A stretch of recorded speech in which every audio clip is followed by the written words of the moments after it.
Assalamualaikum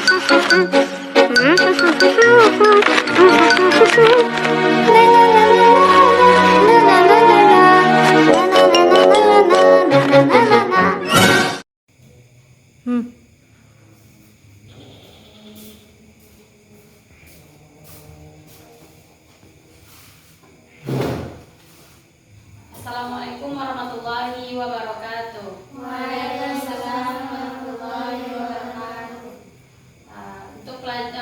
Sebelum kita memulai pelajaran, baiknya kita membaca doa.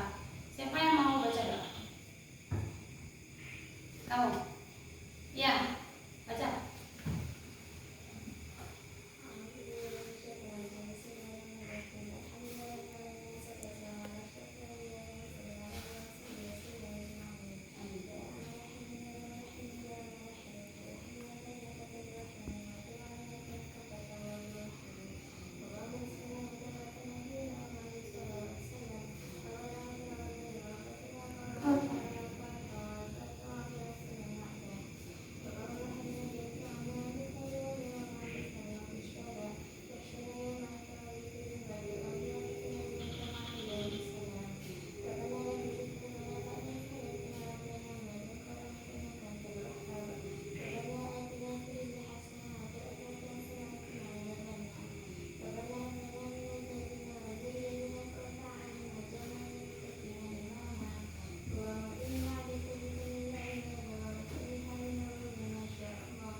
Sekarang Ustazah mau tanya, gimana kabarnya?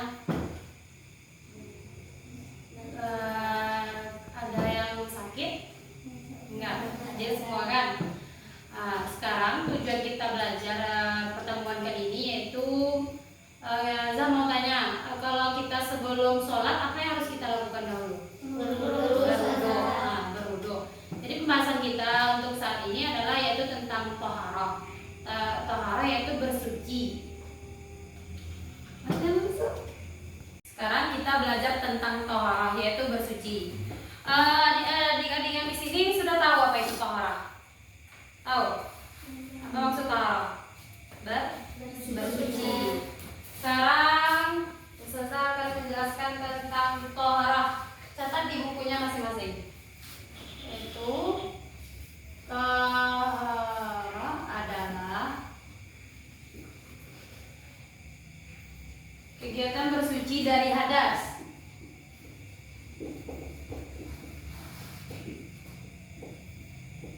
Bersuci dari hadas. Baik hadas kecil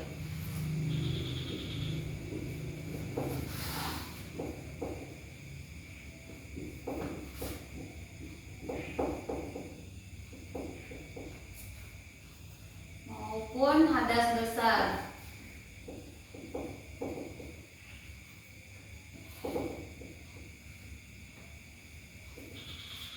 Dan najis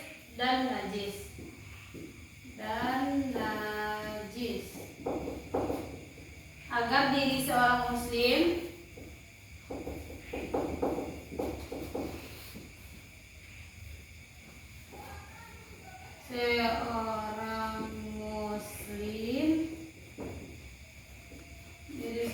menjadi suci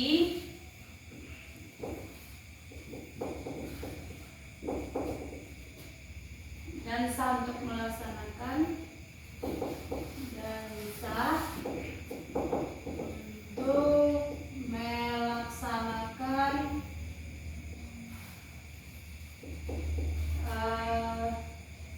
ibadah yang dituntut. Ibadah yang dituntut harus dalam keadaan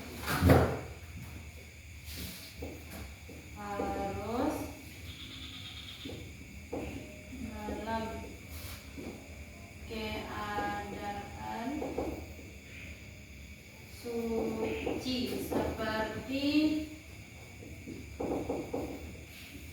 sholat. Sudah paham? Toharah adalah kegiatan bersuci dari hadas, baik hadas kecil maupun hadas besar dan najis, agar diri seorang muslim menjadi suci dan sah untuk melaksanakan ibadah yang dituntut dan harus dalam keadaan suci seperti sholat. Tahukah adik-adik semua perbedaan hadas kecil sama hadas besar? Tahu? Yaitu hadas itu terbagi tiga. Yang pertama yaitu hadas atau najis. Najis terbagi tiga. Najis mukhaffafah, mutawasitah, sama mughalazah. Najis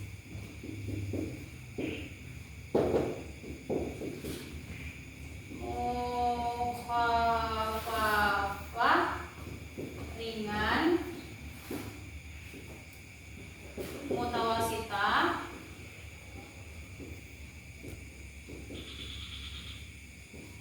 sedang, mughalazah berat. Perbedaannya bersama contohnya yaitu kalau hadis mukhaffafah yaitu ringan, yang seperti air pipis anak kecil laki-laki. Cara menghilangkannya tahu? Cara menghilangkan najis mukhaffafah yaitu dengan cukup dipercikkan pakai air. Kalau mutawasitah yaitu sedang, itu seperti terkena najis cukup dibersihkan sampai najisnya hilang dari badan atau pakaian. Yang ketiga yaitu najis mughalazah. Najis mughalazah itu berat seperti jilatan anjing, yang mana seperti bejana yang dijilati oleh seekor anjing. Cara membersihkannya yaitu dengan menyucinya 7 kali, yang mana 7 kali itu disertai dengan 1 kali pakai tanah atau debu. Sudah paham apa itu taharah dan najis pembagiannya ada 3? Sudah. Sekarang saya mau tanya, apa tadi yang tentang mukhaffafah? Najis yang ringan, contohnya air pipis anak laki-laki atau air pipis bayi laki-laki. Cara menghilangkannya dengan dipercikan air. Kalau mutawasitah sedang, contohnya seperti terkena najis. Cara menghilangkannya cukup dibersihkan sampai zat najisnya hilang. Kalau yang ketiga atau mughalazah yaitu berat. Contohnya seperti terkena jilatan seekor bawau. Cara menghilangkannya dibersihkan dengan 7 kali, 6 kali pakai air, 1 kali pakai tanah atau debu. Siapa yang bisa menyimpulkan? Ada yang bisa menyimpulkan? Kalau toharah itu biasanya dilaksanakan sebelum berwudu. Dia taharah dulu baru berwudu. Gunanya berwudu kan untuk sholat. Kalau kita mau sholat itu harus taharah. Cara taharah yaitu yang kayak tadi tuh, kalau dia mukhaffafah seperti itu, mau mutawasitah najisnya ada di badan kita, yang seperti yang sudah bilang tadi, kayak seperti itu juga mughalazah. Cara berwudu udah tahu? Sudah kan? Cara berwudu yang pertama yaitu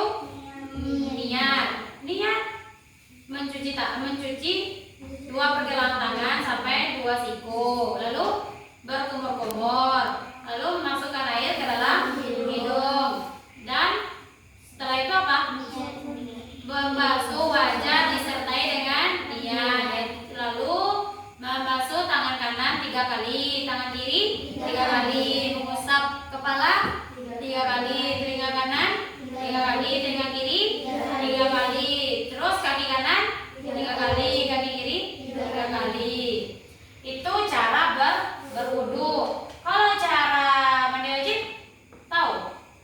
Mandi wajib itu dibasahi dari ujung rambut ke ujung kaki. Pas kita mau mandi wajib, ya pas mau siram yang pertama tuh kita iringi dengan niat. Kalau niat mandi wajib dari haid, tahu? Enggak. Itu nawaitul ghusla liraf'il hadasil akbari an badani minal haidi. Artinya apa? Sengaja aku mandi wajib untuk menghilangkan hadas besar dari segala badan aku dari haid. Fardu atasku karena Allah. Itu juga dengan kalau kita mau mandi junub, ganti aja lafaz haid dengan junub. Sekarang kita mau ke kesimpulan. Yang kita pelajari saat ini adalah tentang taharah. Taharah yang seperti sudah saya ajarkan, yaitu kegiatan bersuci dari hadas, baik itu hadas kecil maupun hadas besar. Dan najis itu terbagi 3, mukhaffafah, mutawasithah, sama mughalazah. Lalu perbedaan dari tadi yang kayak kata saya tadi, kalau cara berwudu sudah paham kan? Itu juga seperti mandi wajib sudah saya jelaskan juga. Sekarang ada yang mau ditanyakan? Tanya ada? Apa? Enggak ada? Udah paham?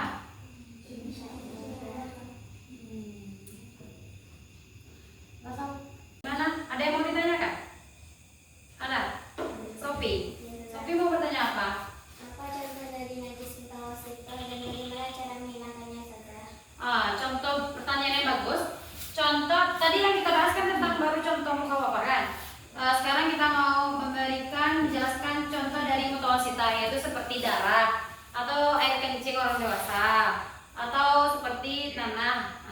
Itu kan contoh dari mutawasithah. Cara menghilangkannya yaitu cukup kita bersihkan sampai wujudnya hilang dan rasanya hilang sama baunya juga hilang. Kalau yang 3 tadi udah hilang, wujud, rasa sama baunya udah hilang, maka barulah tidak najis mutawasithah itu dianggap suci atau kayak sudah hilang gitu.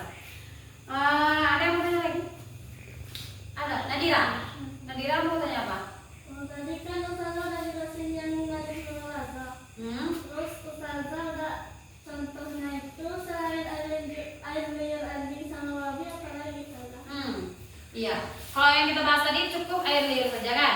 Sebenarnya kalau najis dari mughalazah yaitu air liur anjing atau babi, bukan sekedar air liurnya saja, tapi juga kotorannya atau seperti kencingnya, kotorannya sama apa ya? Lupa yang tahu? Air liur, kotorannya, lalu kalau tersenggol itu tuh kita lihat situasi dulu. Kalau misalkan dia basah kan, anjing itu basah kulitnya, lalu tersenggol sama kita, bisa jadi itu tapi kalau tersenggol yang najis itu kan air liurnya kan, air liurnya sama kencingnya. Kalau misalkan tersenggol, kalau yang sudah pahami selama ini, kalau tersenggol mungkin bisa dikategorikan dengan najis mutawasithah. Sedang cukup dibersihkan dengan seperti membersihkan najis mutawasithah. Yang dibersihkan pakai tanah, pakai air 6 kali, tanah 1 kali atau debu, itu tuh ada yang terkena air liurnya atau kotorannya. Paham? Paham Nadira? Yang ada tanya lagi? Ada Ica mau tanya apa? Ustazah, taharah itu kan harus pakai air saja ya Ustazah. Kalau misalkan tidak ada air, gimana Ustazah? Pertanyaan yang bagus. Tadi kita bahas dan tadi kan taharah itu menggunakan air kan? Kalau misalkan air nggak ada seperti kekeringan, lalu kita pakai apa taharah? Pakai tayamum. Tayamum itu pakai debu, bukan pakai tanah, tapi pakai debu. Debu itu pun diperoleh dari tanah yang ada di tebing yang tinggi yang mungkin tidak terkena oleh yang hal-hal yang seperti najis mughalazah. Itu yang diambil, lalu diambil debunya. Debu itu yang dipakai untuk tayamum. Tahu cara tayamum? Enggak. Cara tayamum itu yaitu debu yang sudah kita saring tadi yang suci, itu tuh kita taruhkan di atas atau di mana lah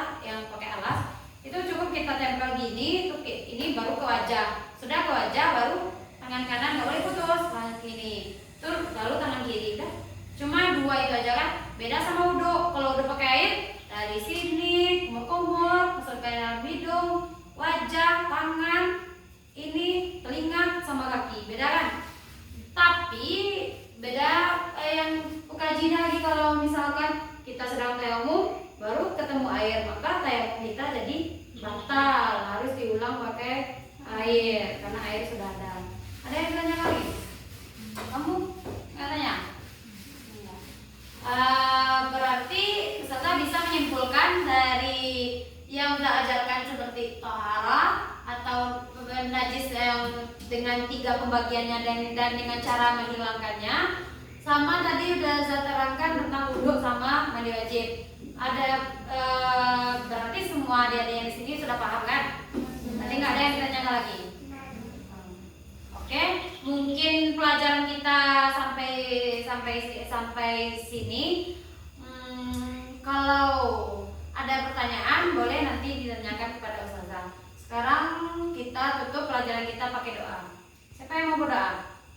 Sopi lagi? Ya.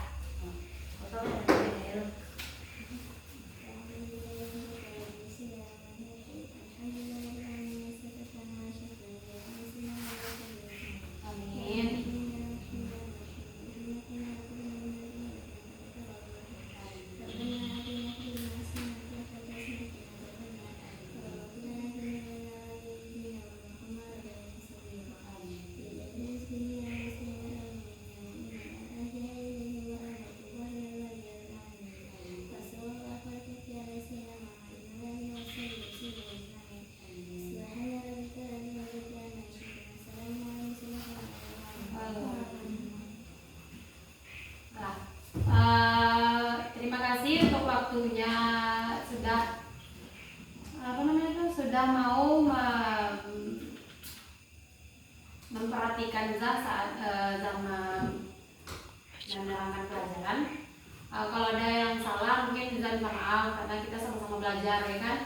Kita tutup pelajaran kita dengan baca doa kafaratul majelis. Subhanakallahumma wa bihamdika asyhadu an la ilaha illa anta astaghfiruka wa atubu ilaik.